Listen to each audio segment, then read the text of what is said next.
Hello Virgo, great to have you here. My name is Shauna. Today's reading is a general love forecast for November 2025.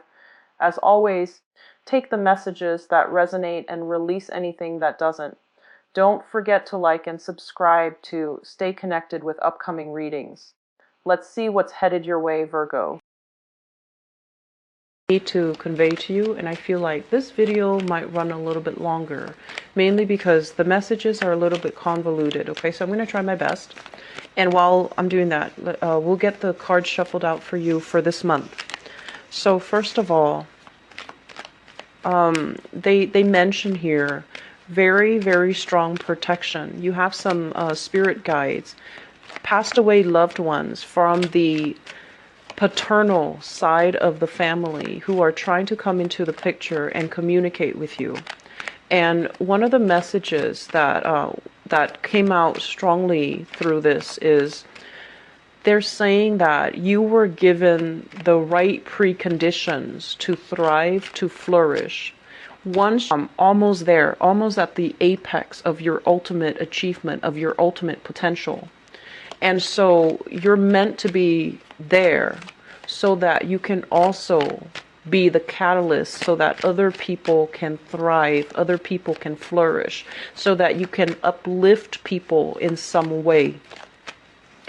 And I'm also feeling some of you are just like, well, that's not me.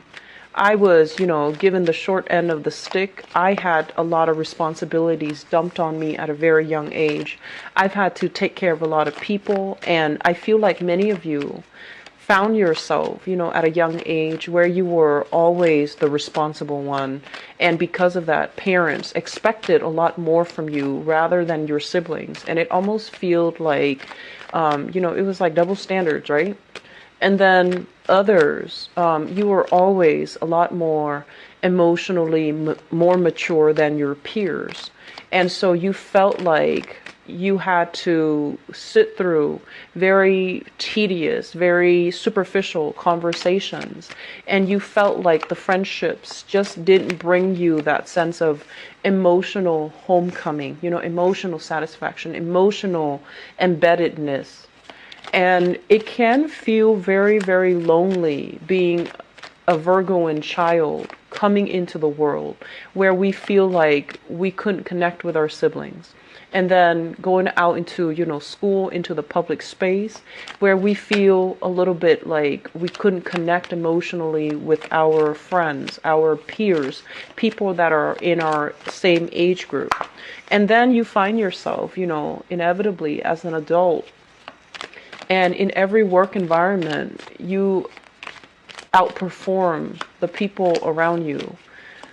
And you're like leaps and bounds ahead of them in terms of your personal sense of work ethics, in terms of your personal sense of responsibility.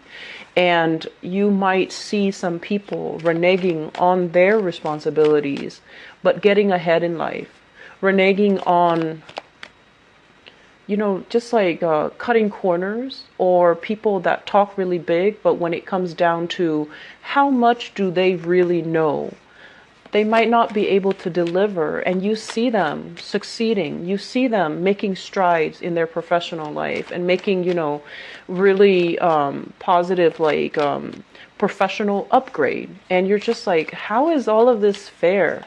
And so going back to the first message that I mentioned, you are given the right types of nourishment so that you can grow. And I'm given an image of a tree. And if you think about a tree, it needs to basically get battered left and right by wind, by, inclement weather, by rain, by whatever adversity the universe decides to throw at it, so that it can form a very strong, trunk, so that it can form strong limbs, so that it can, continue to thrive and flourish and provide shade for everybody else. And so is it, fair to compare us to the tree? But I feel like the right nourishment is the right amount of love, is the right amount of opposition, is the right amount of challenges, so that you can grow to the most, the optimal human being that you can be. And the right amount of nourishment in your mind has always been love, affection, acceptance, justice, right? Like all of these things, that these really high moral ideals that you believe in.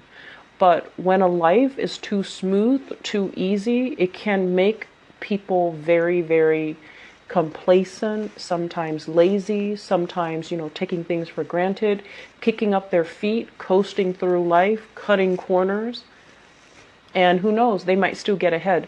But the point here is that you have to really think about what is the right types of nourishment that we can give to another person.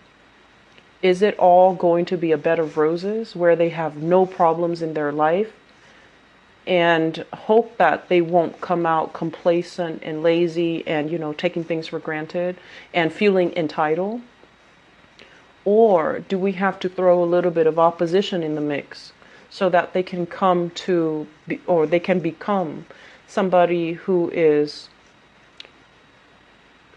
emotionally strong, physically strong as well, and someone who is able to, be resourceful because of some of the challenges they've had to deal with? Or they could, grow up in the face of opposition.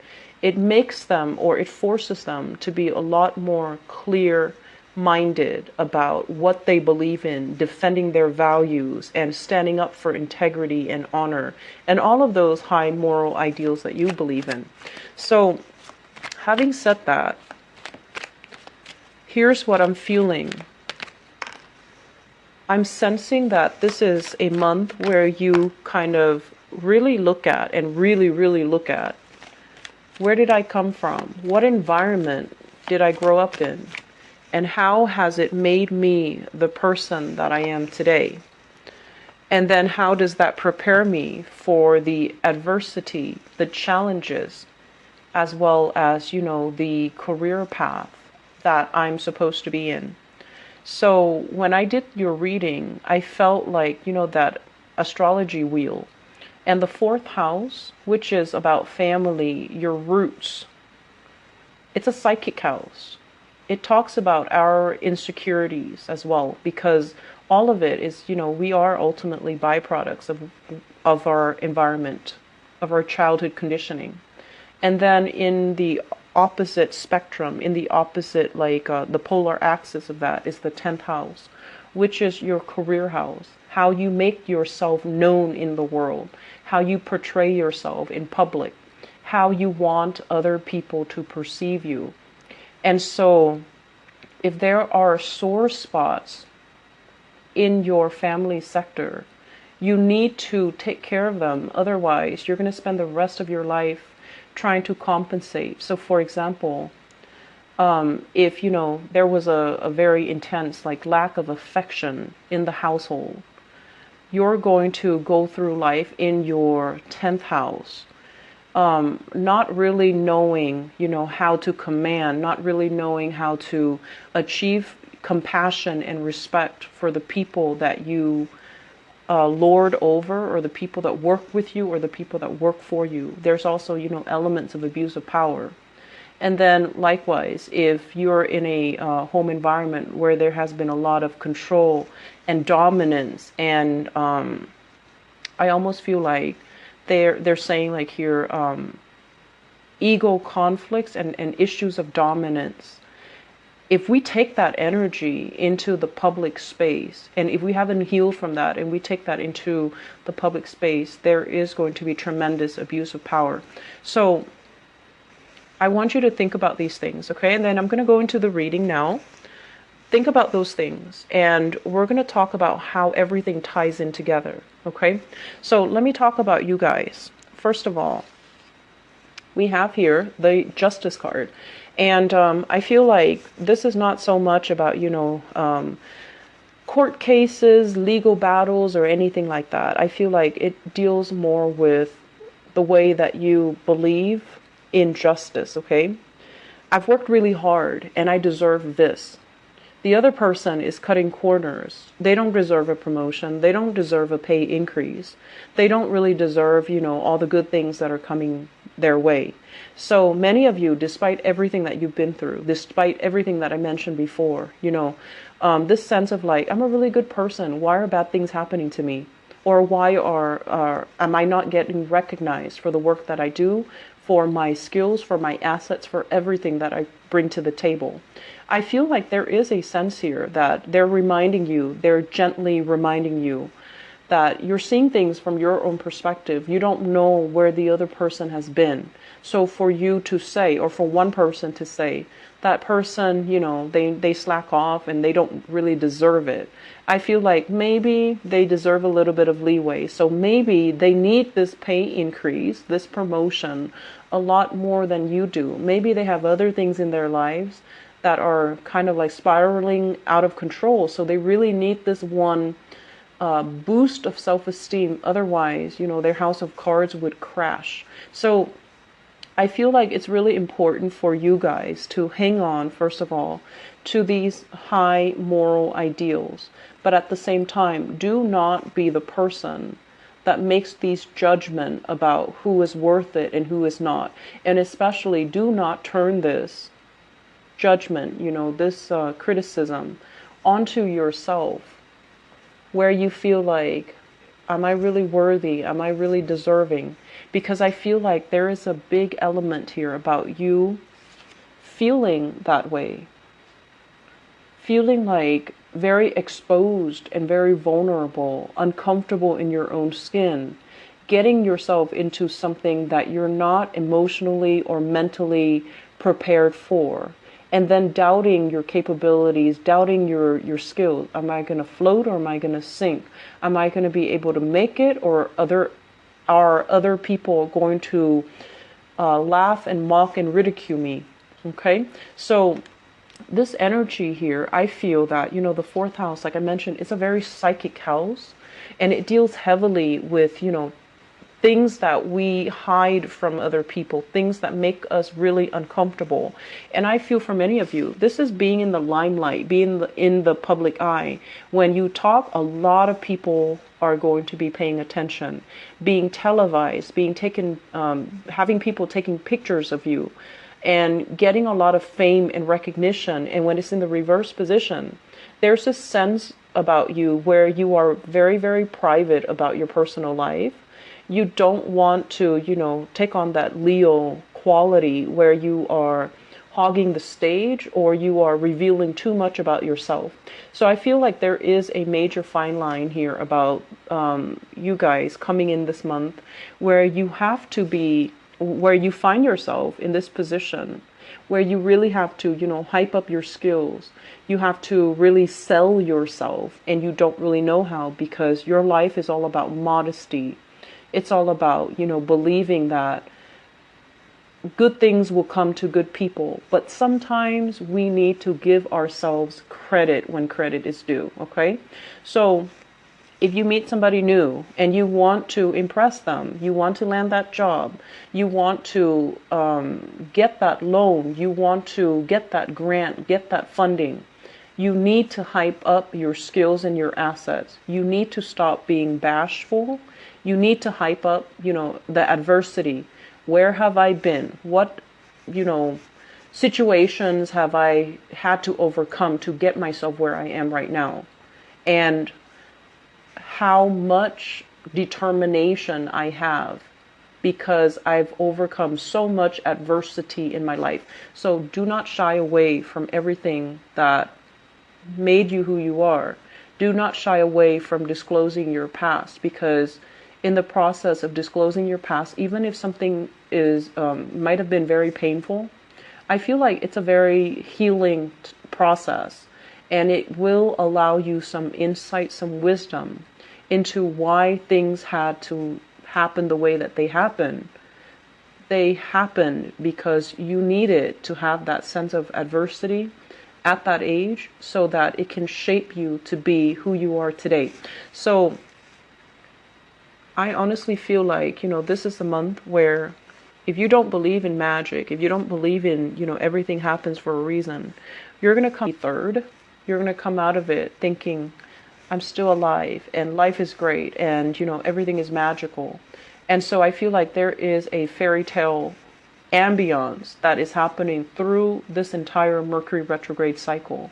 You're going to come out of it with all the fog lifted, questions that were unanswered, things that were very unclear, people deceiving you, things that you might have felt like there's something up, but I can't really put my finger on it. All of that is going to clear up, and you're going to know exactly what happened and where you stand with people. So we're coming, out of this Mercury retrograde cycle with a lot more clarity, with a lot more, I want to say, insight into other people. Why did this person say it like this? Why did this other person not say anything? Who are my allies? Who's there for you? Who's telling the truth? Who has my who is supporting me, and who's really, working against me? Who do I need to leave behind, and who is really showing their true colors? So I definitely feel that, you are a really, really good judge of character. You do give people the benefit of the doubt, but I know that many of you are very good observers. You pick up nuances in social interactions. You pick up nonverbal cues from people when you interact with them. And you always have really strong intuition about people because you have an eye for detail. But a lot of the times, the self-doubt, I could be wrong. I saw this, but I could be wrong. Or I felt this, but I could be wrong. Listen to your intuition, because I feel like it's never failed you in the past. It's helped you survive some very perilous situations in the past. It helped you navigate things. It helped you find things when you needed resources, but resources were not available. Okay? So moving forward, I'm going to talk about a few more things. I apologize for the noise in the background. First of all, this is a card about self-employment here. So for those of you who are thinking about changing a career path, or, at least like segueing into a career path where you can expand your business, be a business owner, start a home-based business, or even start collecting clients. So in order to start your own business, recruiting people, getting, even funding for some type of a home-based business, or to start up something. Startup comes to mind. So I feel like it could be technology. And I feel like for those of you who are not heavily, technological, you might need to employ other people to work under you. And these people have the technological know-how, and so they're working under you. And it can feel very, very scary when you're not an expert in your field and you're trying to venture into that field, and you have to delegate responsibilities to other people. And they're experts in their field, but you're overseeing the work, and you might not, know 100% everything that's happening. So that process of like having trust and faith that the other person is going to do their, uphold their end of the bargain and do the job properly, I feel like it's still very, very scary. So I feel some of you who are business owners, you're contracting out your work. You're hiring new people, you're overseeing the new people doing the work for you, and it can be very, very uncomfortable.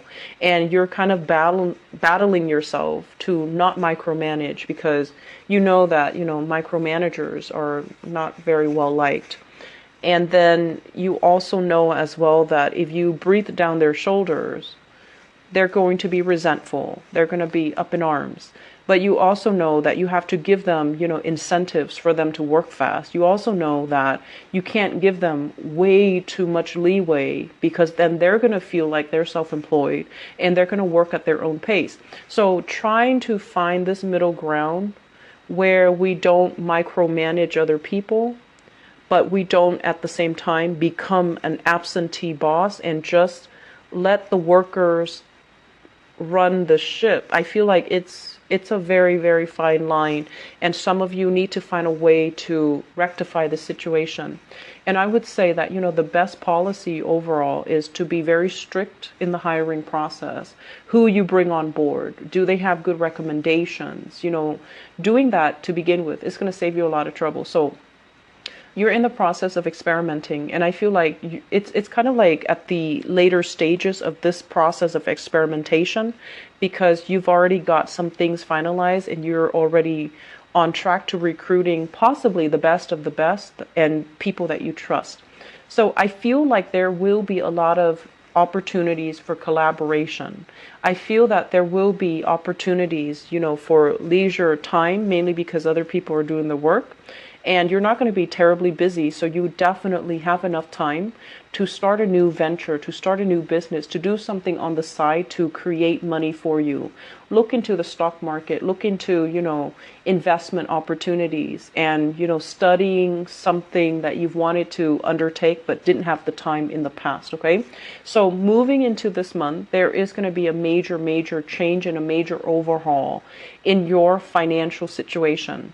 We have here the Four of Pentacles and an Eight of Pentacles right on top of each other. So this is kind of like releasing something that is very security oriented, something that we were very, very fearful to let go because we feel like, what's the alternative? Once I let this go, what else is going to be in store for me? Am I going to be the same? And in the process of letting it go, I feel like there's a doubling in income. So for some of you, this could also be like mortgages, selling property, selling things that you don't need, putting things even online, and getting rid of things that are really, clogging up your life, that are really bogging you down emotionally and physically, okay? Getting rid of things. So I do feel like a huge income jump here. So if you are adamant about, looking for work, because this is all about sending pieces of yourself out into the universe, either through resumes, through CVs, through some type of, especially online nowadays, online job recruitment portals. I do feel that it's going to allow you, the steps to get there so that you can double your income, so that you can achieve a lot more job satisfaction, have a lot more free time, even reducing the amount of hours that you work so that you can work and not feel pressured. So I feel that there is a process here of separation from a specific environment, releasing expectations and, releasing control in a situation. And once you are able to do that, you're going to breathe so much better. You're going to feel this burden, alleviating from your chest, and you're going to feel very, very, very happy and secure, okay?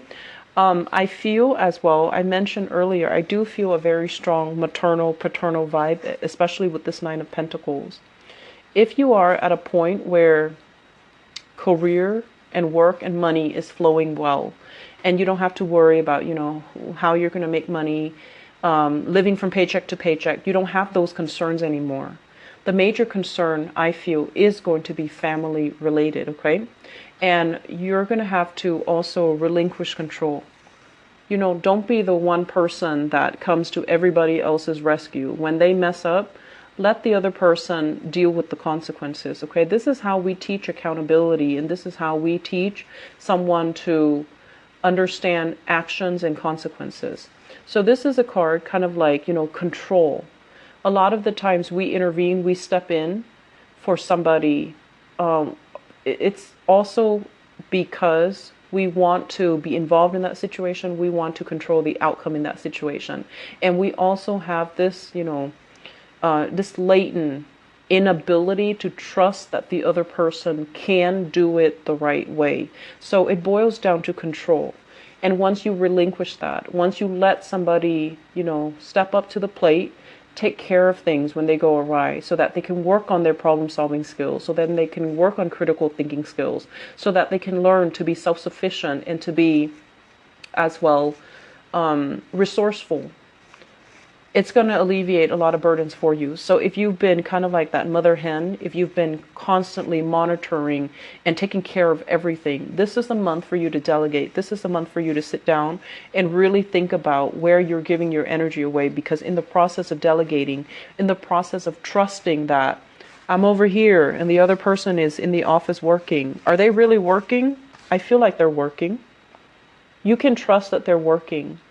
And so relinquishing control and allowing the other person to step up and take care of things. I feel like it's a major it's difficult, and I feel like for some of you it can bring about a lot of anxiety because you want things done a certain way. And I'm also feeling as well, it's almost like this Aquarian energy, this need to control and this need to have things a very, very, very specific way for no other reason than just because you want it a specific way. And so we have to let go of those irrational methods of behaving. Okay, so we have to let go of these things, and we have to aim for this sense of balance, this sense of harmony as well, that if we trust the other person, if we give them room and space to breathe and to thrive, that they're also going to breathe and thrive. And that pretty much, sums up the first 6 cards here. The second part of this equation here is, it seems to me like in love relationship, there are options on the table. Okay, so we have here the Lovers in the reverse. And the Lovers in the reverse is usually a situation where there are too many people interfering in a love relationship. So you have here a fire sign, Sagittarius, Aries, or Leo. And I feel for some of you, this is somebody not approving of your relationship. And they're not disapproving of your relationship for no other reason than because they don't like the relationship. So it can be irrational. And then we have another person. This is a water sign, a Pisces, a Cancer, or a Scorpio. And I feel like for some of you, this is somebody in your life that is trying to move on. They're trying to exit the picture. And I'm also feeling as well, if you are debating between these two characters, if it's a situation where both of them are involved, I feel like the fire sign might be a more truthful, honest, stable relationship partner. I'm going to go into your love reading in a little bit, but I feel like this reading is very, very loaded, okay? It's loaded with messages, and I feel like it's very, it's forcing you to really think about, some of the things that you have grown up believing about yourself. Are you lovable? Are you worthy of all these good things that are coming to you? And I also feel as well, it's forcing you to re-examine some things in terms of, you've had to deal with a lot of difficulties at a young age compared to your siblings, compared to your peers, like I mentioned. And these are character building life events that shape you into the person that you are right now. And so if there are grudges, with siblings, with family members, if you're holding grudges, you need to let them go. You need to release them, because these people form kind of like a soul contract. They're here to help you get where you are today. They've had to make sacrifices